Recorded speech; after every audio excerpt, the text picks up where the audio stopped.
आज का अपना टॉपिक है एक्सरसाइज 16.1 क्लास 12 आरबीएससी के लिए। इससे पहले कंडीशनल प्रोबेबिलिटी की कुछ प्रॉपर्टीज है, उसके बारे में डिस्कस करते हैं अपन।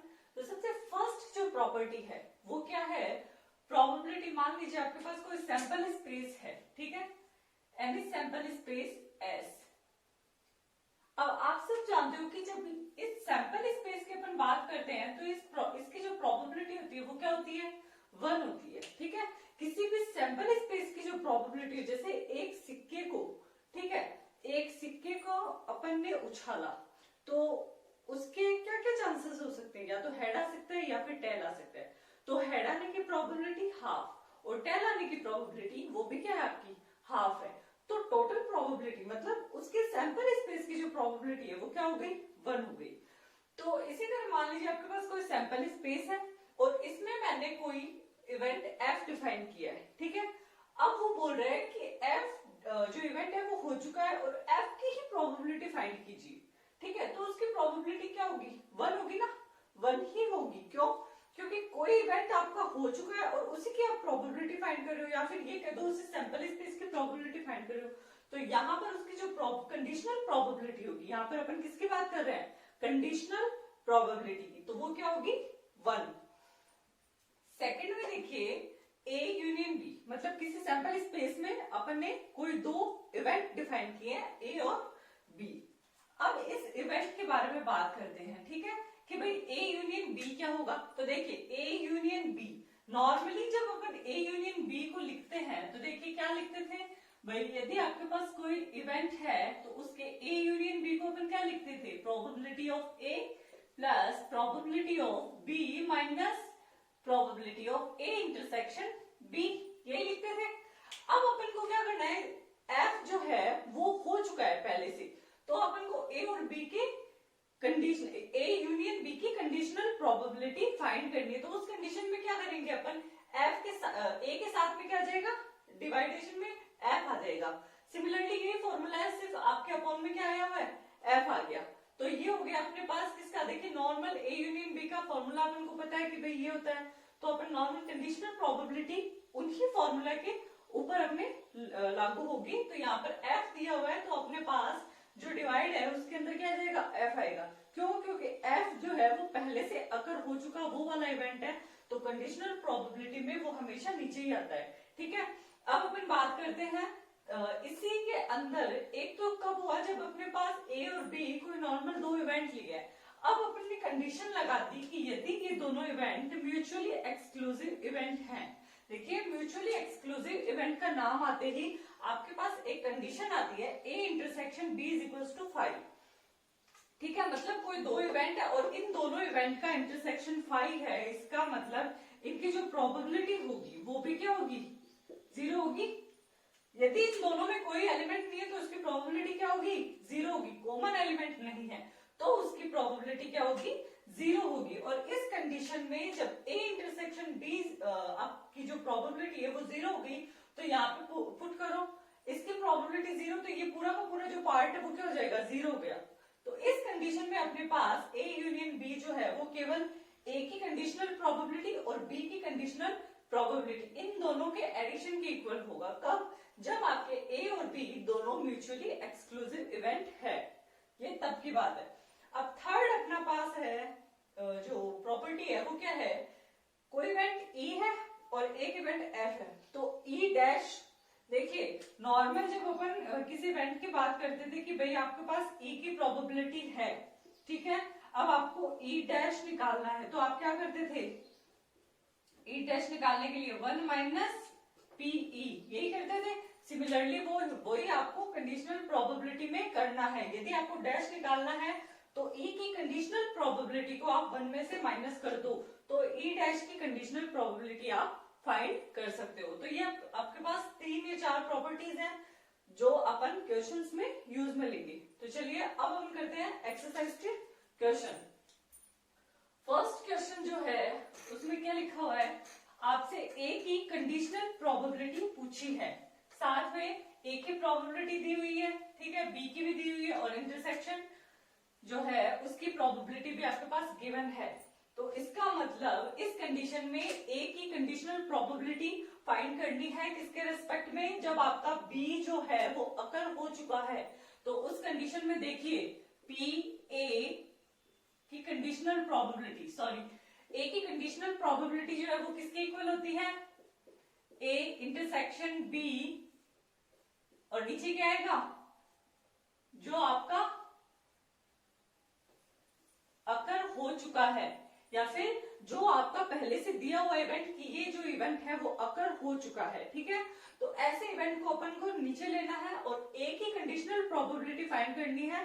तो अपन क्या करेंगे, ए इंटरसेक्शन बी की प्रोबेबिलिटी निकालेंगे और बी की प्रोबेबिलिटी निकाल के उनको डिवाइड कर देंगे। तो देखिए पी अपने पास गिवन है, ध्यान से देखिए पी ए का जो मान है वो अपने पास क्या है, 7 divided by 13, 7 divided by 13। P B अपने पास दिया हुआ है 9 डिवाइडेड बाई 13, और इसी तरह पी ए इंटरसेक्शन बी जो है उसका मान है 4 डिवाइडेड बाई 13। तो ये सारे वैल्यूज जो है वो इस फॉर्मूले में पुट करेंगे तो अपने पास प्रोबेबिलिटी क्या आएगी, ए पी सॉरी ए की जो कंडीशनल प्रोबेबिलिटी है वो क्या आएगी, देखिए इंटरसेक्शन क्या है अपने पास 4 डिवाइडेड बाई 13, और बी की प्रोबेबिलिटी क्या है 9 डिवाइडेड बाई 13। तो आंसर क्या आएगा अपने पास 4/9। तो ये क्या हो गई अपने पास ए की कंडीशनल प्रोबेबिलिटी। अब देखिए question number second, question number second में क्या पूछा है,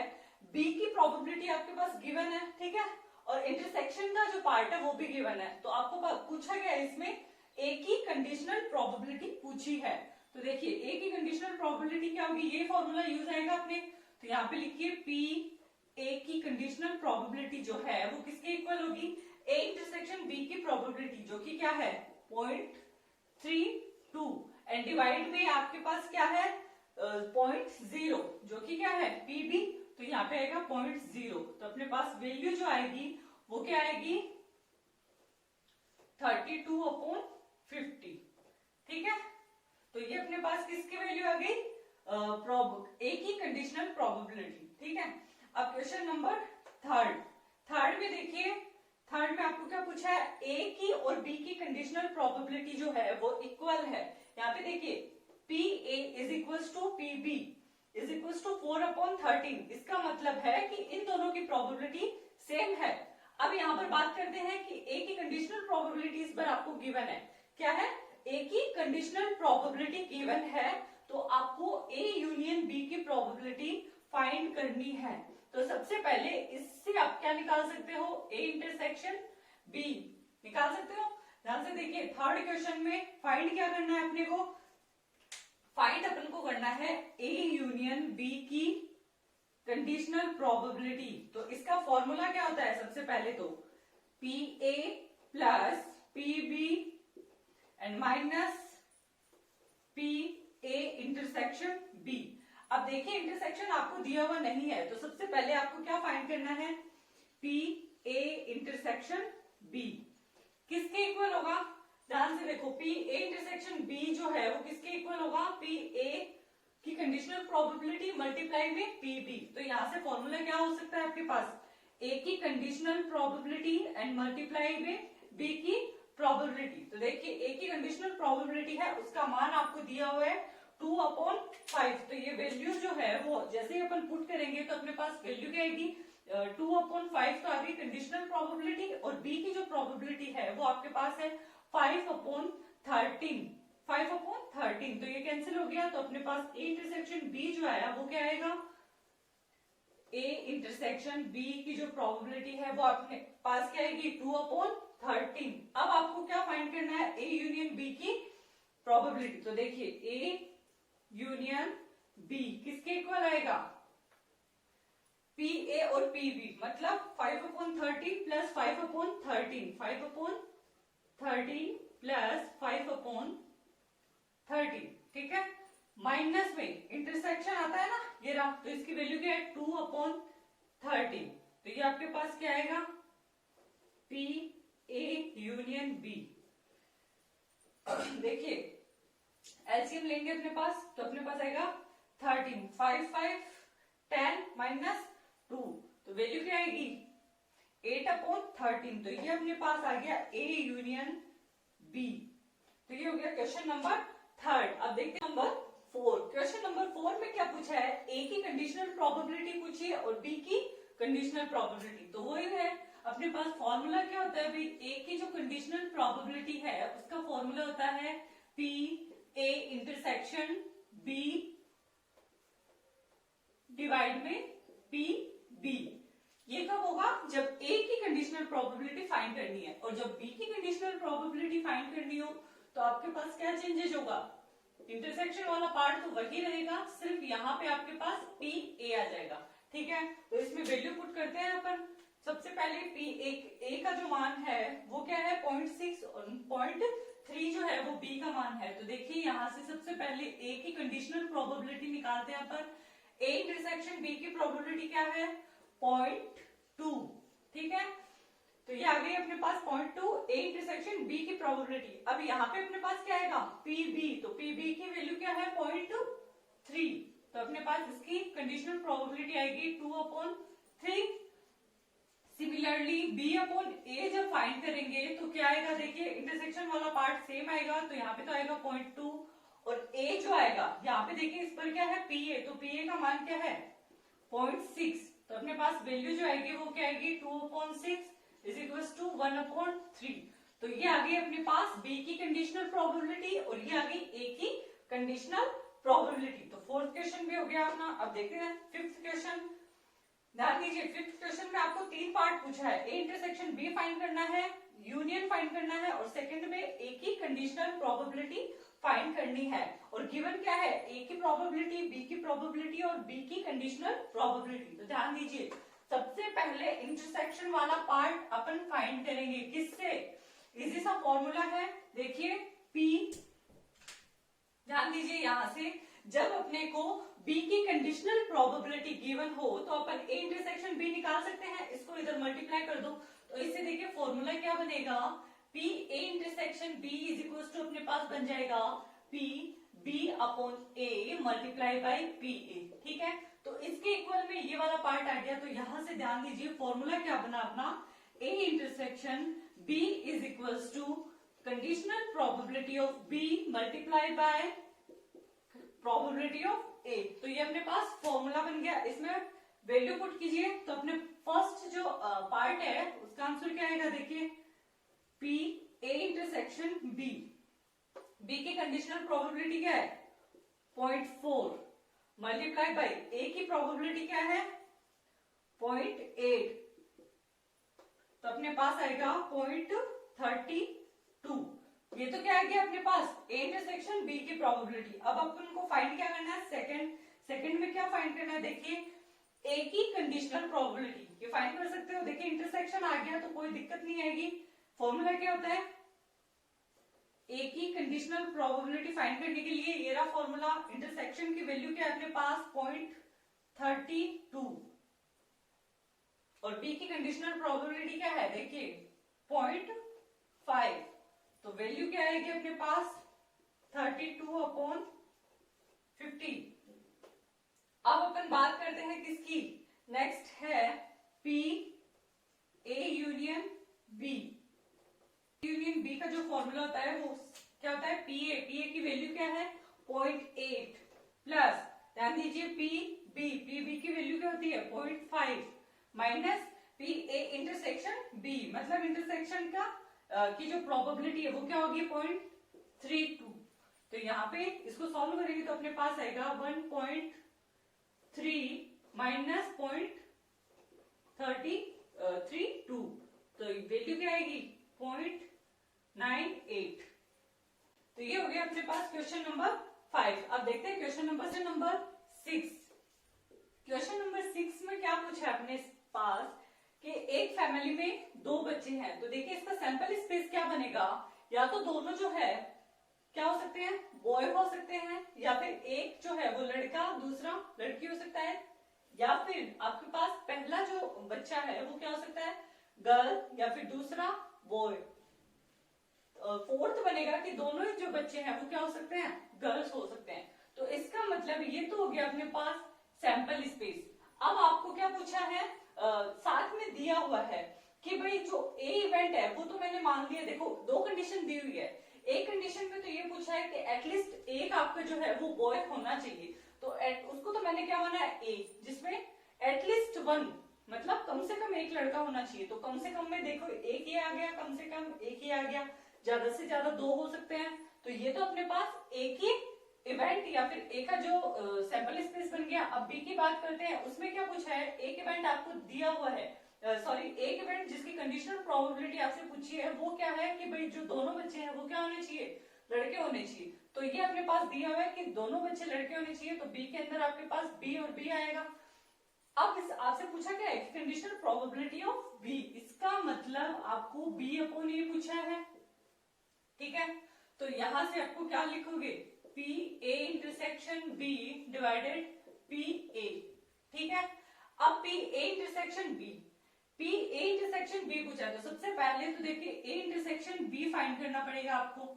ए इंटरसेक्शन बी में देखिए क्या आएंगे, कॉमन एलिमेंट, कॉमन एलिमेंट कौन से हैं, बी और बी जो है वो दोनों में कॉमन एलिमेंट है, इसका मतलब इसमें जो एलिमेंट आएंगे वो आएंगे बी एंड बी।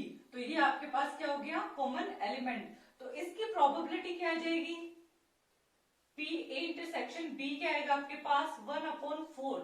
4 क्यों आया, क्योंकि प्रोबेबिलिटी जब भी फाइंड करते हैं तो favourable outcomes divided by sample space में इवेंट, सैंपल स्पेस में टोटल इवेंट कितने हैं 4 और आपके पास फेवरेबल आउटकम कितना है 1, तो अपने पास क्या आएगी 1/4 इसकी प्रोबेबिलिटी। इसी तरह अपन एक ही प्रोबेबिलिटी फाइंड कर सकते हैं, आपके पास क्या आएगी, favourable outcomes 3 and divided by sample space में एलिमेंट 4।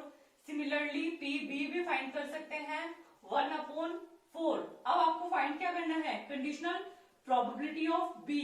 तो इसके लिए इंटरसेक्शन लिख दीजिए सबसे पहले 1/4 एंड डिवाइडेड बाय ए की प्रोबेबिलिटी 3/4, तो आंसर आएगा आपका 1/3। ये किसकी प्रोबेबिलिटी आ गई, बी की। और सिमिलरली यदि आपसे ए की कंडीशनल प्रोबेबिलिटी पूछ ली जाए तो आप क्या करोगे, इंटरसेक्शन वाला पार्ट तो वही आएगा, आपको चेंज क्या करना है, यहाँ पे पी ए है वहां पे आपको क्या चेंज करना है पी बी। तो देखिए पी बी की वैल्यू क्या निकाली है मैंने 1/4, तो इसके जो मान है या फिर इसकी जो कंडीशनल प्रोबेबिलिटी है वो क्या आ जाएगी 1 आ जाएगी। अब देखिए आप ऐसे भी निकाल सकते हो भाई इसको कि 1/3 इसकी कंडीशनल प्रोबेबिलिटी है तो इसको 1 में से माइनस करो, तो इसकी कंडीशनल प्रोबेबिलिटी क्या आ जाएगी 1। अब देखिए आगे अपन बात करते हैं क्वेश्चन नंबर 7। क्वेश्चन नंबर 7 क्या है,